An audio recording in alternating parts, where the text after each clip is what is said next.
Good morning, everyone. We're going to leave it another couple of minutes for the people who are just joining us to get a chance to get logged in, and then we will make a start.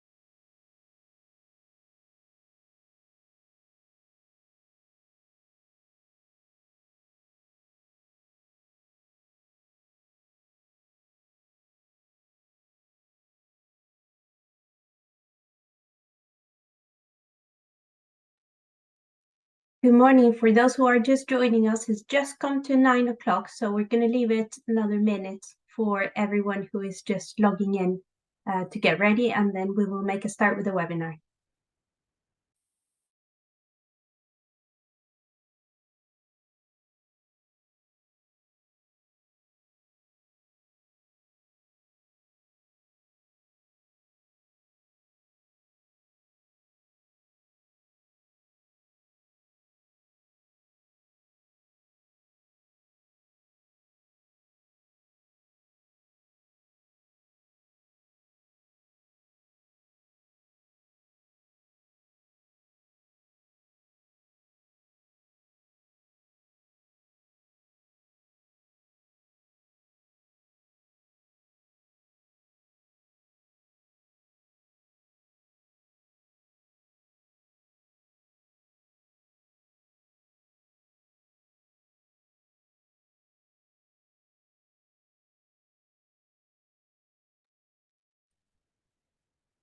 Good morning. I keep saying good morning because I'm based in the UK, but I'm very mindful that we have a number of people joining us from all over the world, many based in Asian countries. Therefore, it's afternoon for you. So good morning, good afternoon, good evening, good middle of the night in the case of a couple of our panelists here that are based in Brazil. But regardless, a very, very warm welcome to this webinar. We're very happy to have you here with us. It's a very exciting day for us at Times Higher Education. Today is the official launch of THE Counsellor, our counselor-facing platform, which you will be hearing more about later on today. My name is Catalina Powell, and I am Global Director for THE Counsellor. And I am joined this morning by my colleague Adi from the editorial team and a stellar panel of three very, very experienced counselors themselves who I'm not going to tell you too much about, Jeff, Marsha, and Augusto. I'm going to let them introduce themselves in a minute and tell you a little bit about their story. The format today is I am going to give you a brief overview about our counselor-facing strategy and the different activities that Times Higher Education has developed for that wonderful audience, which is high school counselors and those advising students in their next steps after they complete their high school studies. So whether that is university selection, whether that is careers advice, or whatever blended formats you have at your school, because we are very mindful that the counselor profession varies widely depending on regions, on types of schools, and of course on your personal style as well. So I will tell you a little bit about that. Adi will tell you a little bit about the content of THE Counsellor and what can you expect. We will be sharing some links for you to take away afterwards and have a browse through the website.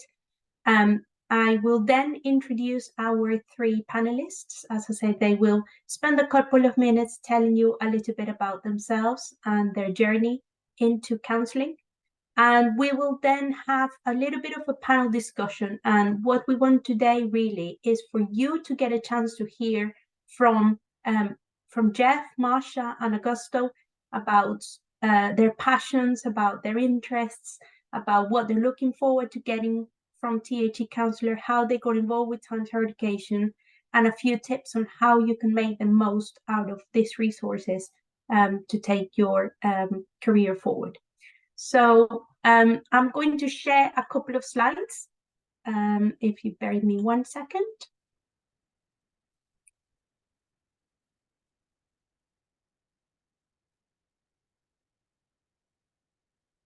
Hopefully everybody should be able to see my screen now. So I mentioned the Times Higher Education counselor facing strategy. For those of you familiar with Times Higher Education, we are the world leading data provider for the higher education industry. Traditionally, we had served very much an academic audience. A couple of years ago, we launched THE Student, which is our platform with information for prospective international students from all over the world. But as part of our work within the higher education community, within high schools, within the that journey from students going from their home countries into higher education abroad, through the acquisition of BMI, who became part of the Times Higher Education team last year, there was a lot of work that had been done with high schools, with counsellors, and it was really the counsellors themselves that were asking us for more. They wanted more engagement, they wanted more opportunities to participate, they wanted more information and more platforms for them to be able to connect with each other. We were placed in a very privileged position to be able to facilitate those connections within the counsellor community, and hence the Times Higher Education Counsellor Strategy was born. Our strategy is supported and underpinned primarily by an absolute wonderful lineup of stellar counsellors, our Times Higher Education International Schools Advisory Board, who you can see the pictures of here. We have 14 counsellors at the moment who make part of our board. They are based all over the world. You have 3 with us here today, but you will be hearing more from them.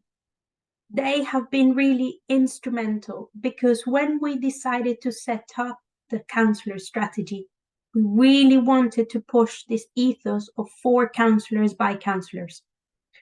We didn't want it to be a strategy where us as Times Higher Education told the counsellor community what they needed, what their content needs were, what their skills development needs were, what sort of subject areas were important for them. So what we did instead was appoint this board, and it is them the ones that guide everything that we do. And again, I don't want to jump ahead of myself because I really want you to hear from our panelists later on, and perhaps they can tell you a little bit more from their perspective how they have been helping us shape this initiative. So the counsellor strategy is divided into 3 main pillars, which is what I want to talk to you about today. THE Counsellor, our platform that we're launching today, the Times Higher Education Counsellor Accreditation Program, or the CAP, and the BMI Times Higher Education in-person events. And these are the global and regional international schools, forums, and workshops. So let's start with THE Counsellor, which is the reason why we're here today. THE Counsellor is a resources platform, as I was saying before, and it's for international school counsellors. When we say international school counsellors, we mean counsellors that provide advice to students on career and university selection. It's really tailored for that audience, and what we want to provide is a forum where counsellors are able to come and learn more about the profession, share ideas with each other about the profession, work on their personal development, understand the trends, and really equip them with a way to take the profession forward. THE Counsellor has been developed in partnership with our incredible founding partners, Huron University, based in Canada, UCL in London, UCAS, Unifrog, and Common Purpose. And it is really thanks to our founding partners that we were able to develop the THE Counsellor platform. They have been instrumental in helping us amplify that voice. And you will hear us saying that quite a lot. We want to amplify the voice of the international school counselor community.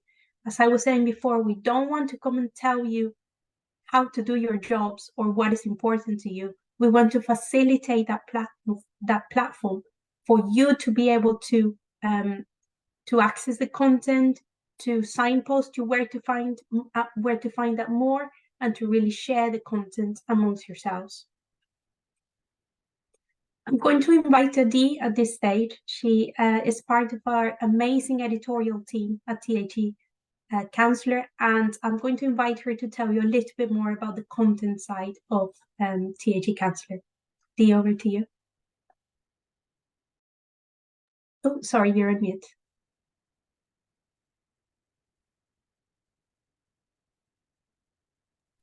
Sorry, I'm just trying to work out, because it's on shared screen, I'm trying to work out how to access my notes. So sorry, give you a second. There we go, got it. So, sorry, good morning.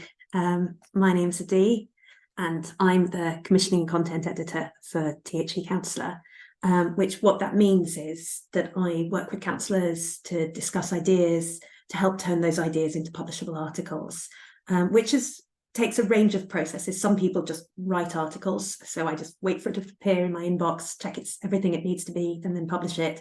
And others need more support during the process, which is fine because you're not professional writers. So that's what I'm here for. I'm here to talk you through it and help you with the process. Our aim above all is to be counsellor-led, to be by counsellors for counsellors. So I'm completely reliant on counsellors telling me what the issues are that matter for them, what the trends are, what people are talking about in schools, what you want to read about. You know more than I do, so I really want to be led by you. And because we want to be led by counsellors, as Kat said, we've got the International Advisory Board, and they helped us to divide our content into 6 key areas for counsellors, reflecting their concerns, their career experiences, and they're also they reflect the modules in the CAP. And the advisory board have been incredibly helpful in terms of acting as a sounding board for ideas, telling me about sort of the issues that are key concerns for them, and writing content themselves. Augusto has written a couple of fantastic series of articles. He did one on applying to university in the US, one on the importance of university visits. Jeff has done a great video where he talks about how you can use university rankings, and it's wonderful because it's a video. It feels like you're sitting here, they're being advised by him as a counsellor, which is it's a lovely sort of way to do it. We've got Marsha has written a great piece, and she's sent me a fantastic list of topics about sort of key issues for counsellors. So, and I'm really looking forward to working with the other members of the advisory board and with all of you. So our 6 content areas are, the first one is admissions processes and funding. So that means articles on the admissions processes to different countries' universities. So far we have the UK because, as Kat mentioned, we've got our partners who are UCAS and UCL and Unifrog, who've written a lot about applying the application processes in the UK. Augusto has written, as I mentioned, the great series on applying to university in the US. Huron, who are our partners, have written on Canada and choosing universities in Canada, and they're going to be providing us with more content on that as well. We've got something on applying to university in Australia, but there are more. There are many more countries with universities, so very keen to hear from different people with different elements of expertise. And these pieces can be ultra specific. We're going to be publishing shortly a piece on applying to do medicine in the UK. Which is very, very niche, but it's a really important niche if you have students who are wanting to apply to university and to do medicine in the UK. So specific also really works here. The second content area is counselling, which is the broadest section really, because it's about what it means to be a counsellor, the issues that affect your day-to-day life. It covers everything from CPD to university visits, but also things like third culture kids, sustainable careers, helping students take this path less travelled to their ultimate goal, any of the issues that come up in counselling.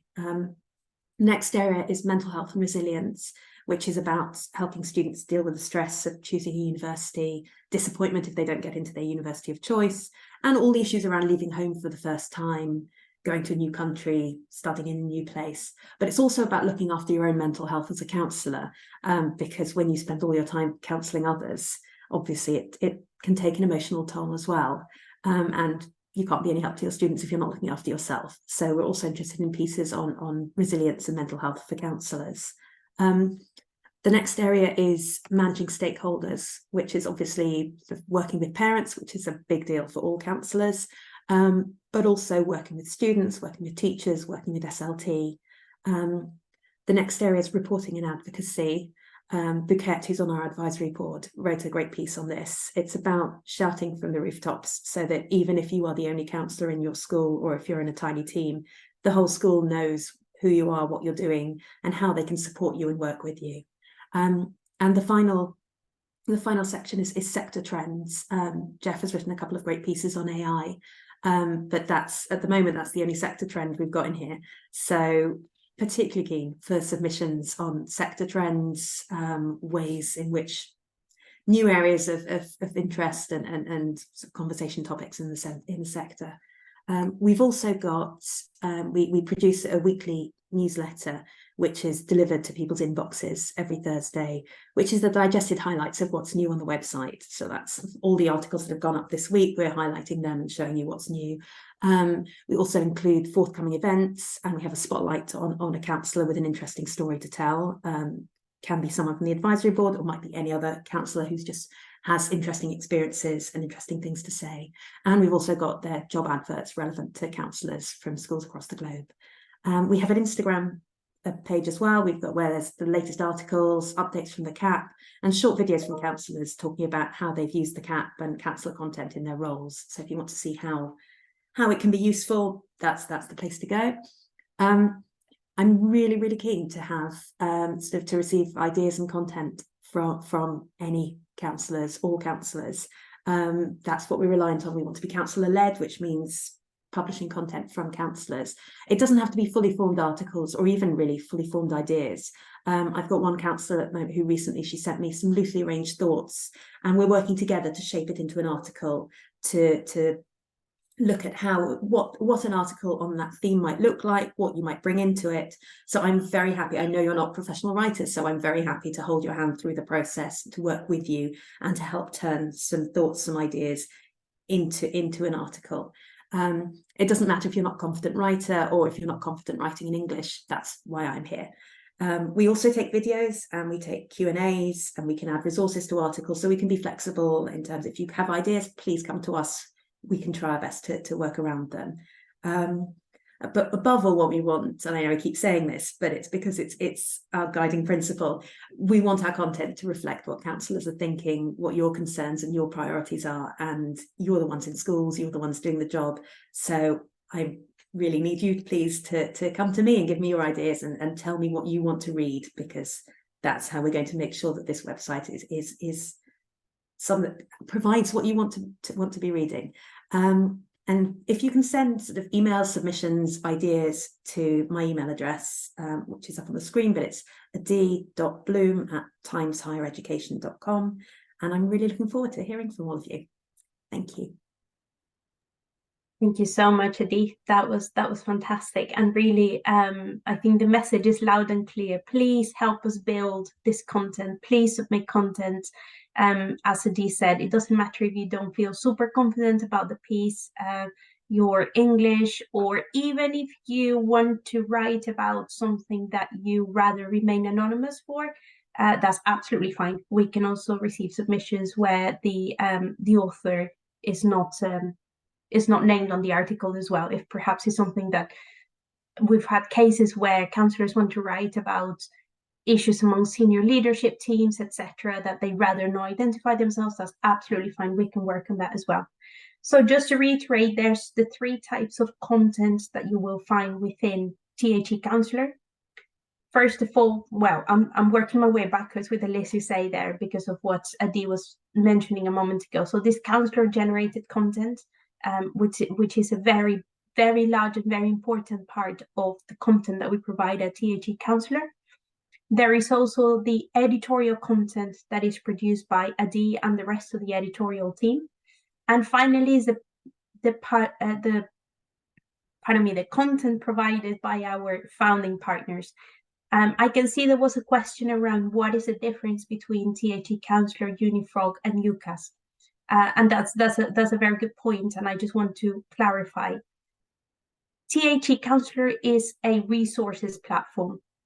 You cannot apply through THE Counsellor. You cannot upload information about individual students in the way that you would do with Unifrog, for example, or use it as a counseling platform to select different career choices. This is very much information-led.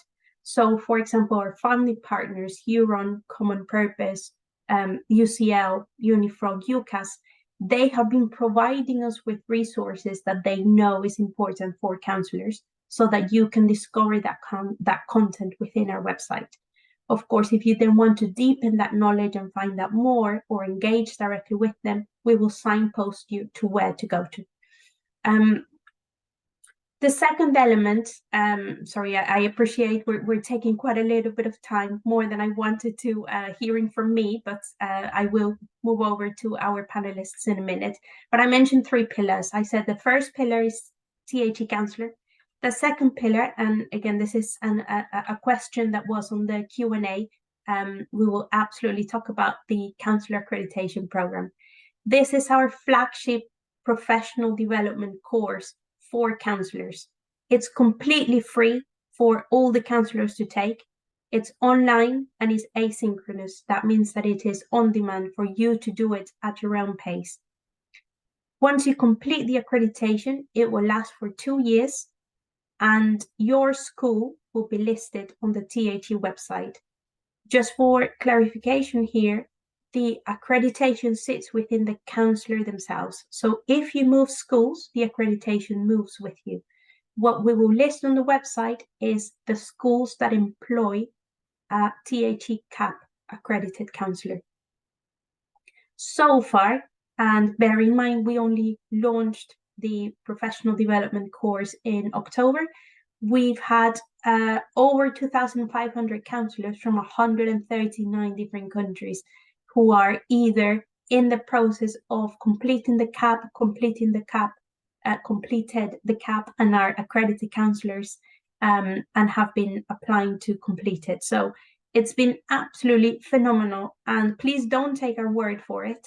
Have a look through social media on LinkedIn. There is a lot of comments from counsellors themselves around how the CAP has helped them, how they have found it useful, how they are finding new things to take forward to help them in their own profession. You can see the QR code there. Please have a look through the description of the CAP and you can apply on that link as well. As Adi was saying a moment ago when she talked you through the different content areas of THE Counsellor, they mirror the modules, or the 6 content areas from the 12 modules of the CAP. So you can see the list here. I'm not going to read it again, but you're very welcome to have a look through the website and look at it in more detail. An interesting distinction is that the CAP is very much around skills development, whereas THE Counsellor is more around the resources side. So they both complement each other. Our advice is, if you want to make the most out of THE Counsellor as a resources platform, go ahead and sign up to the CAP and sign up to complete the CAP, because the modules will make a lot more sense in terms of the content areas and you will make the most out of both resources. And just to reiterate again, it's free, it's open. Please sign up to it. If you're not sure, if you want more information, email us at counsellor@timeshighereducation.com. Contact me directly on LinkedIn. Yeah, just shout out and please get in touch.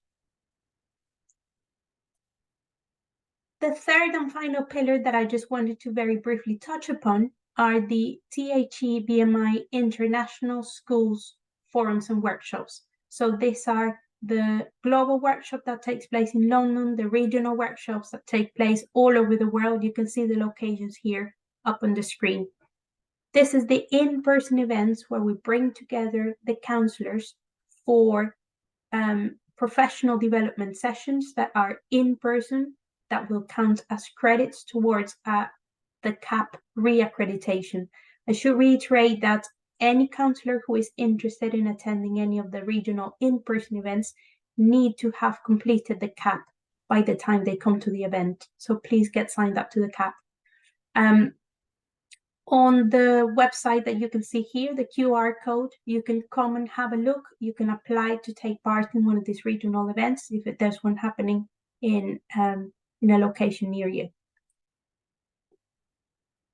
That's it from me. I will stop now because, as I said to you, I am very, very interested for you to hear from our panelists. So first of all, I'd like them to introduce themselves. If I can start with Marsha, then Augusto, and then Jeff. Just a couple of minutes to introduce yourselves, tell the audience a little bit about your own journey, and then we can get started with some questions. So Marsha, over to you.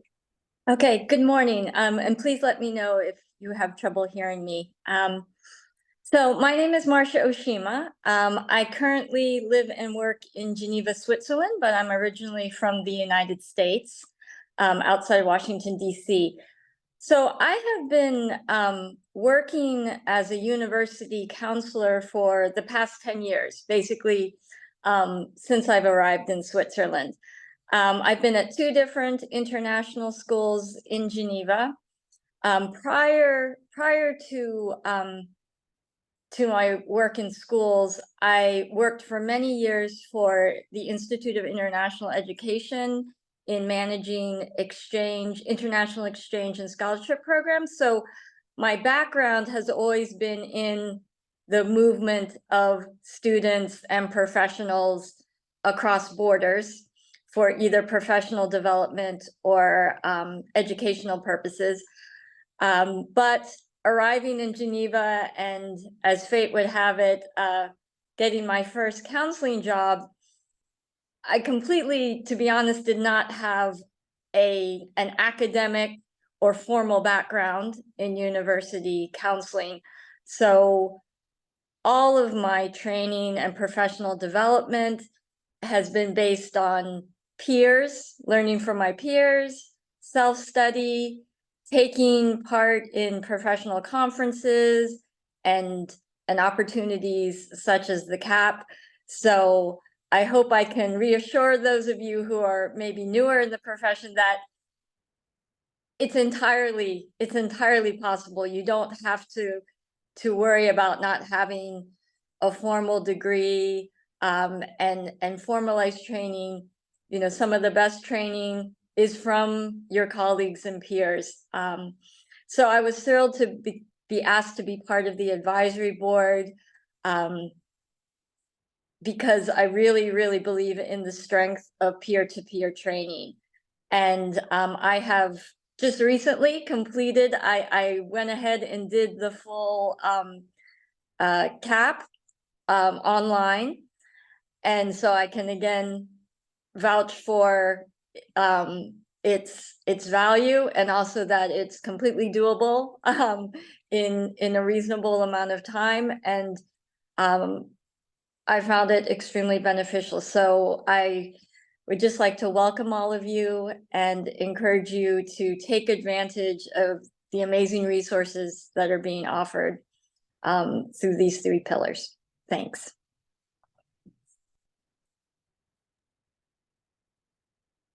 Morning, afternoon, evening, everyone, wherever you are in the world and whenever you are in the world. My name is Augusto. I'm the University Guidance and Careers Guidance Counsellor at St. Paul's School, the British School of São Paulo, Brazil. I've been in counselling and education for 20 years now, and in all sorts of roles. As many counsellors out there, I came into counselling from a teaching position. So I started my career as a teacher. And somehow I've always been involved with the British family of institutions. So my longest stint was 10 years at a school here in São Paulo that's attached to the British Council. So I've always revolved around that family of British institutions. So the way that I got into counselling was that because of the nature of the work I did in ESL, EFL, it meant that a lot of the time, my students, whether they were teenagers or young adults, they would come to me asking for advice on how to apply to a university abroad, to do maybe a short course or the full degree. And what happened was, because they would always come to me, my school with the British Council, they said, well, why don't you do that role as well? So wherever I was with these schools, whichever branch we call them, whichever location, I would be the unofficial counsellor as well at these schools. I did some teaching as well in the UK. It's in a different light, so some a long time ago. And in that, it was also with international education, because I worked for an organization that ran summer programs for students who are like 16 to 19 years old. They came to the UK to improve their English, but also learn about international education. A lot of them ended up, coming back to the UK or going back to the UK to do their degrees. And one thing about counselling that I find is, of course, there are many programs that you can do. There are certifications that you can take. But as Marsha said, what you learn from the community is really, really important. I think one of the key skills for counsellors is that we need to be experts in finding out. And we need to love finding out, because a lot of the time, and when I started my career, I didn't know. So people came to me saying, like, how do I do this? So, well, let's find out together.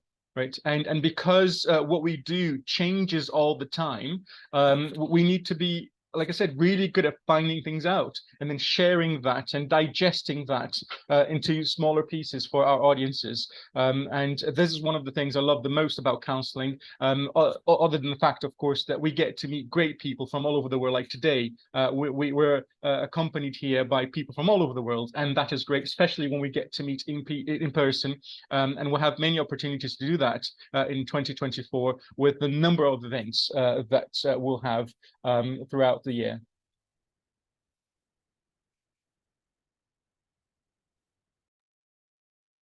Thank you, Augusto. Now over to Jeff.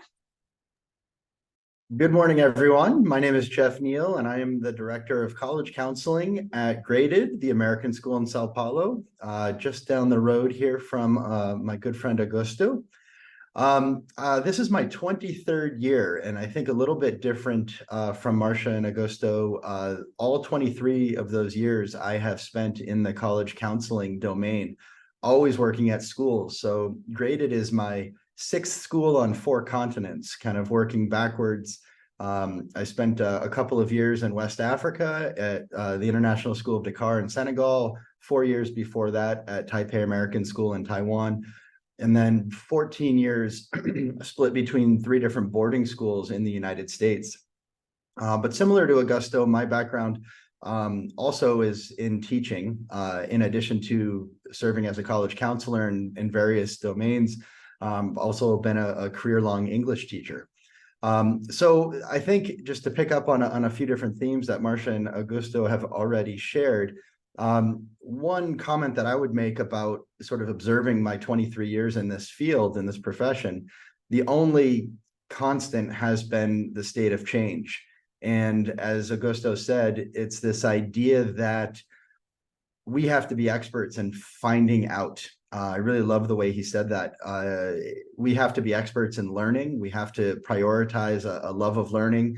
And I think early on in my career, I've shared this before, I felt like I needed to know all the answers. And I had this sort of desire to try to learn everything I possibly could in case a question might come my way, so that I was prepared to be the answer guy, as I frame it. I needed to have the answer. And I found how debilitating that is to my students when I'm sort of enabling them to look at me as the one and only resource, where I think the evolution in my profession and my sort of professional practice has been, as Augusto has said, teaching kids how to find the information that they need. And then to also come to grips with the fact that in this constant state of change, we can't know everything. It's impossible. For example, Augusto and I were actually just texting yesterday and the day before because I was trying to tap into him about some information about a UK process that I was totally foreign to, hadn't dealt with in many years. And I needed to tap into some expertise, knowing that I couldn't get this information in and of myself. And so I think over the years, I've found that I've tapped into the collective hive consciousness of the global counseling world in a way to benefit myself. And it occurred to me that I needed to give back, that I needed to be part of that sort of giving nature of our community, which I love so much. And so that's a big piece of why I'm here and why I've engaged so heavily with Times Higher Ed. And I'm really excited about being here. So again, thanks for having all of us, Kat and Adi. Thank you so much. Such powerful words. And I think you explained it beautifully. I mean, all of you, but Jeff, with this final piece that you were saying, there is so much information out there. And I think one thing that we were very clear with THE Counselor is we don't want it to become the Google for counselors. You know, we don't want to go out there and try and replicate every piece of content and put it in one place where you can find it. But what we did want it was to provide a trusted resource, a trusted source of information where counselors could make a start and come in and learn from each other and nurture themselves from the knowledge of your peers, and really be able to identify where those pieces of content are and where you can take them forward, where you can deepen that knowledge, depending on where the gaps might be. And I think continuing in that same line, I'd like to ask Jeff, Augusto, and Marcia could you tell us a little bit more about I'm going to take you back to a few months ago when we first started the discussions around the content areas for THE Counselor, and what your thinking was behind informing us or helping us decide what the key content areas would be. Augusto, do you want to make a start? Thanks, Kat. I think in terms of content, the important thing here is for us to acknowledge that there'll be knowledge throughout a very range spectrum. So there are those who are just starting the profession, those who are switching to our profession, those who are absolute experts in what they do or one aspect of what we do. So it's important for us to have content on the simplest things. Well, it's never really that simple. Admission processes, for instance, all over the world, and because one of the trends, and perhaps one of the new articles that we can suggest in terms of trends, is that we're seeing an overlap where people are applying. So especially at St. Paul's, we see students applying to many different systems around the world, not just the one country anymore, but applying at the same time to multiple countries in multiple continents even. So it's important to have content on that as well. And one thing is that a lot of the time, especially if you're a one-team show, counselors can feel alone in what we do. So it's important that we have an area that advocates for what we do, that helps us to shout from the rooftops, as you said before, what we do to the community, and also that allows us to connect with other counselors from around the world. And one thing that we'll hear here time and time again is that spirit of collaboration that we have within the counseling community. And sometimes one word that's in a different webinar with Jeff that we've used before is co-opetition. So of course we're based in the same city, and sometimes parents from our schools, they say, well, we want our kids to go to what they think are the best universities, but all the time there's a lot of cooperation between our departments, and sometimes that goes unnoticed within the community. So there's a lot of collaboration. So a platform that will allow counselors of different expertises from different parts of the world to come together and collaborate is one of the most interesting and beautiful things really about the platform that we're launching today. Thank you very much, Augusto. Marcia, would you like to add anything to that?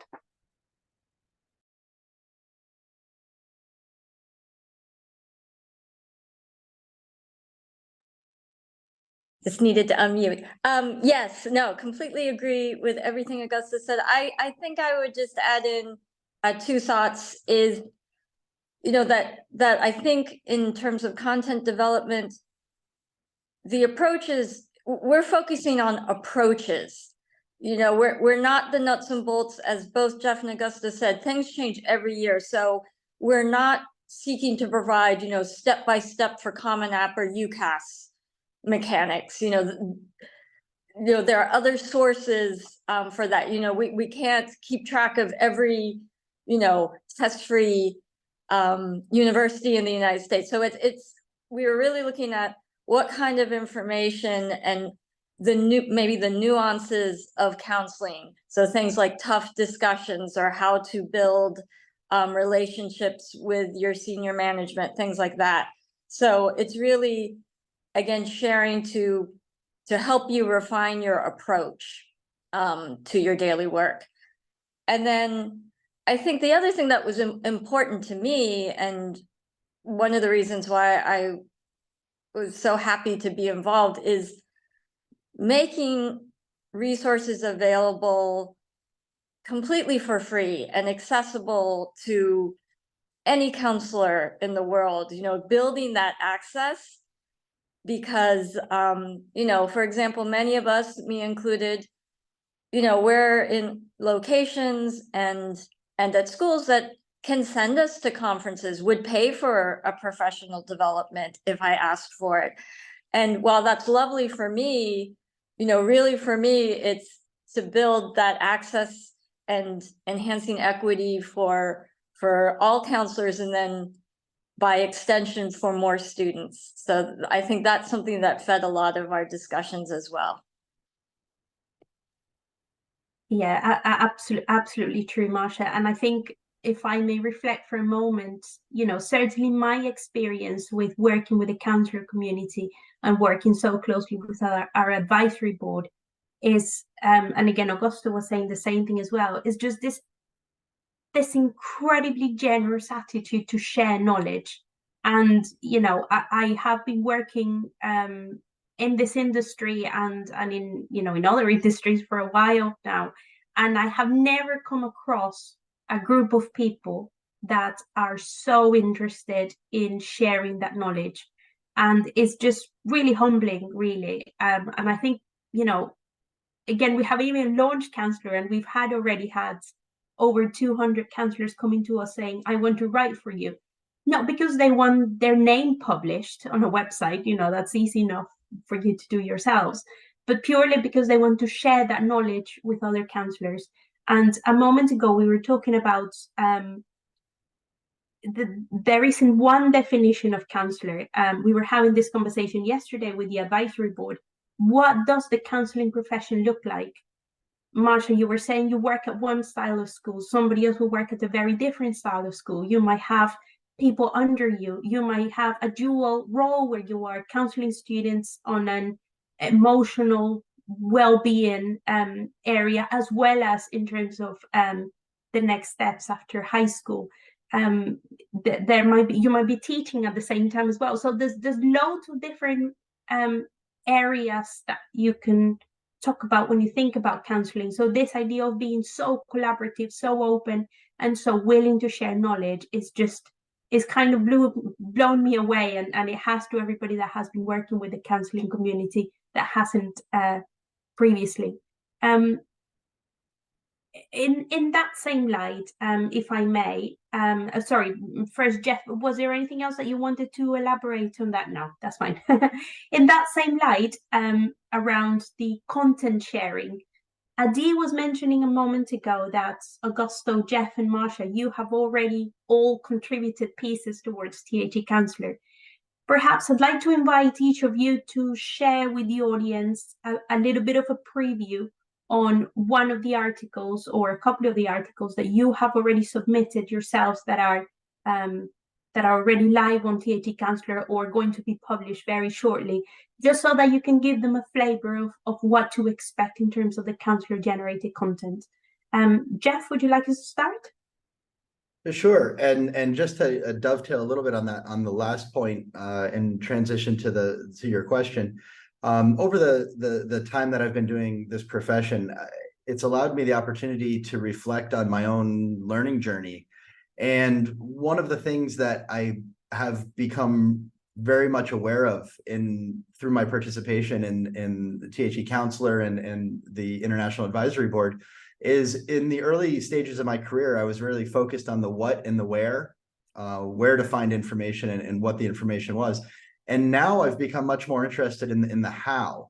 Having worked at 6 different schools, I'm so much more interested in the school context and how, while Augusto and I, just a few miles apart, might be delivering almost identical curriculum to our students, the how, the ways in which we go about doing it are dramatically different based upon all sorts of different things, from, yes, very specific things like school schedule, but to cultural context and personal preference and things like that. And so to transition your question, Kat, it's this idea that the contributions I see sort of span the entire I think spectrum, as Augusto had made reference to. There's very much some beginner material for people that are looking for the what and the where to find information, but there's also the how, the ways in which you, as a counselor at a school, a very context specific school, can now implement some of these strategies and approaches, which is really what I'm most excited about myself personally. I've contributed a handful of articles to AD, and if you've heard me speak before, you'll probably, at least in the last 12 months, you'd know that I'm a big artificial intelligence aficionado. So there's a couple of pieces there about effective implementation of artificial intelligence in your counseling practices. But Adi and I sort of experimented recently with the video in which I talk a little bit more about this idea of rankings and the use of rankings. And having come from a US context, there is very much an anti-rankings, and I also realize that we're talking to Times Higher Education, which is also a rankings organization. But there is in the US, there is very much this sort of built into the fabric of the counseling community in a movement against rankings and how unhelpful they can be to students and to parents. But moving into an international context, how valuable and how important they are for very specific things. So the quick snapshot is that I'll talk a little bit about the positives, I suppose is a way to put it, of the ways in which we as counselors need to maintain an open mind in implementing ranking systems into our practice. Fantastic. Thank you so much, Jeff. Marsha, would you like to go next? Sure. So I've just recently, I got the message from Adi.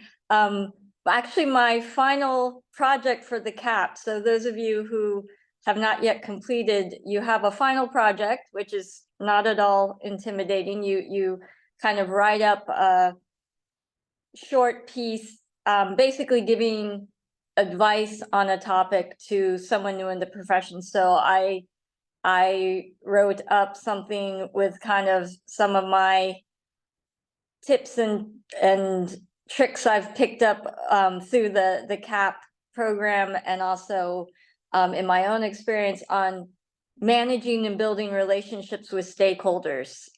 So your school leadership, parents, if you have a board, things like that. So, and then I submitted it, and then just very happily was told that it was posted. So that was really very simple.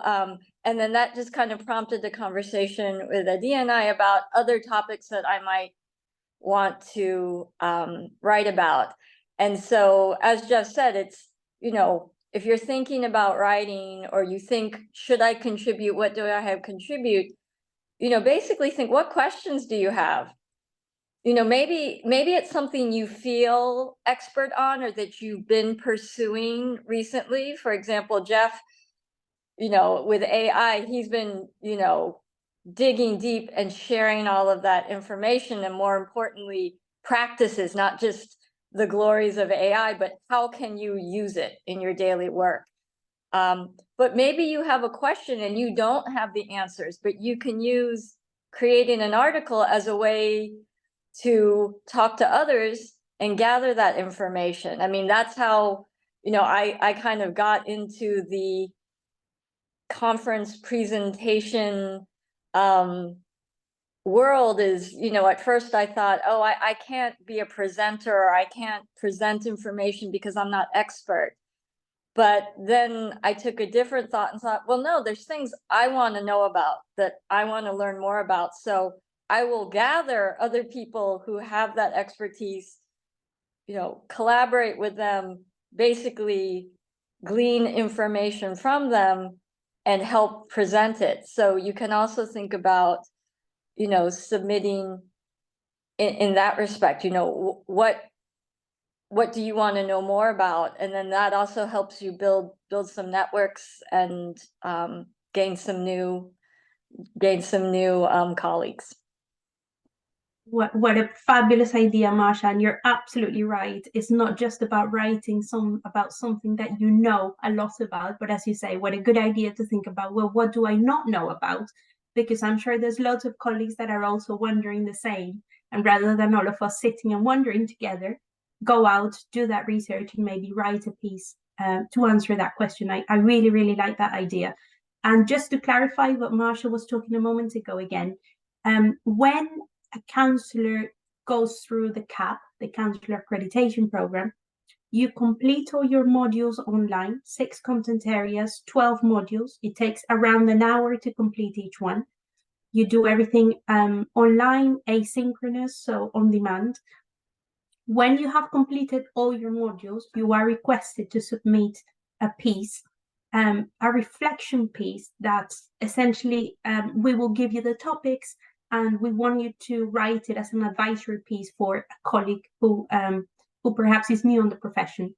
When we receive all of the submission pieces, we go through them. When I say we, Adi and the wonderful editorial team, not me, they go through all the pieces, and any pieces that they think are ready to be published, they will publish it on THE Counsellor. Of course, unless the counsellor has said they don't want it published, but so far I don't think it's happened yet, has it, Adi? Everybody's been very happy to have the piece published. So that's another way. Can I just add to that some of the pieces are excellent, but we don't publish them purely because there's a lot of duplication. So please don't take it. If we haven't published your piece, it doesn't mean that it's not a great piece. It just means that it covers, inevitably, there's going to be some duplication, some covering of the same areas.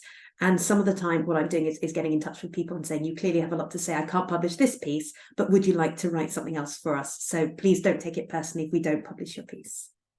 Very important point. Thank you, Adi. Augusto, would you like to share? I mean, I know you have been one of our stellar contributors so far, but perhaps would you like to pick 1 or 2 of the pieces that you have submitted so far?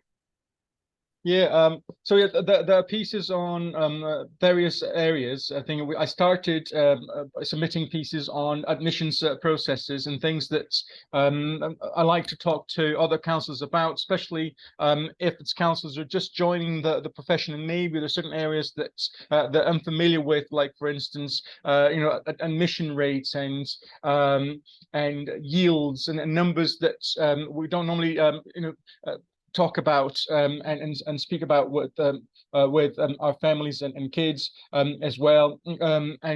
Also very soon we'll be submitting pieces on managing stakeholders, because basically everyone we deal with is a stakeholder, right? So we have, you know, the children we work with, the families, the teachers in our schools as well, and leadership and boards. And very recently, and I think that's going to be published soon, something that you know, Adi and I worked on was a more humorous but very serious piece about how we as counsellors are ready to move to any profession, because the skills that we learn in the many years in which we've been doing this, really they do prepare us to be travel agents or diplomats even, because again, managing stakeholders not that easy, and I think that we do a really good job at that, and so we could certainly be diplomats in the future if we wanted to a late career move. That's fantastic. Thank you. Thank you so much, Augusto. Staying on this topic of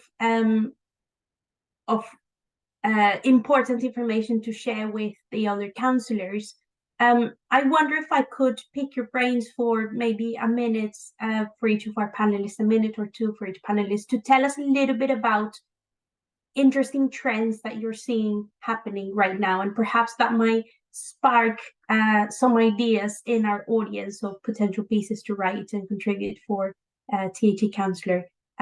Jeff, do you want to start?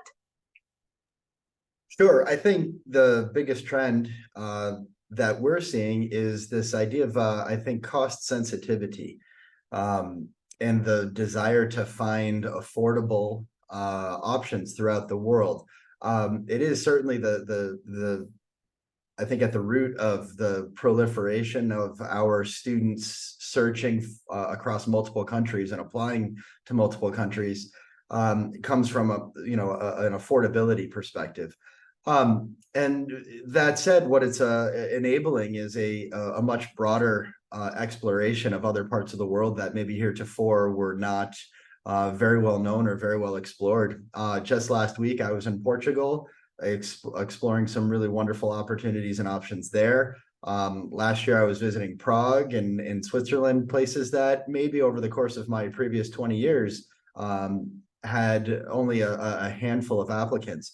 But on the regular now, we're seeing students really exploring a much wider array of different opportunities and looking for us for guidance on how to find them. Thank you, Jeff. Marsha, any thoughts?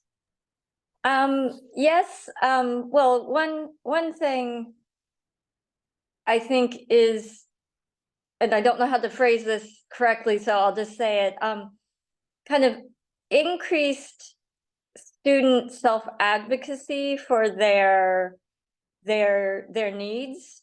You know, a lot of students, you know, I think we've all seen in our schools, you know, students going through a lot of personal or mental health or other types of challenges.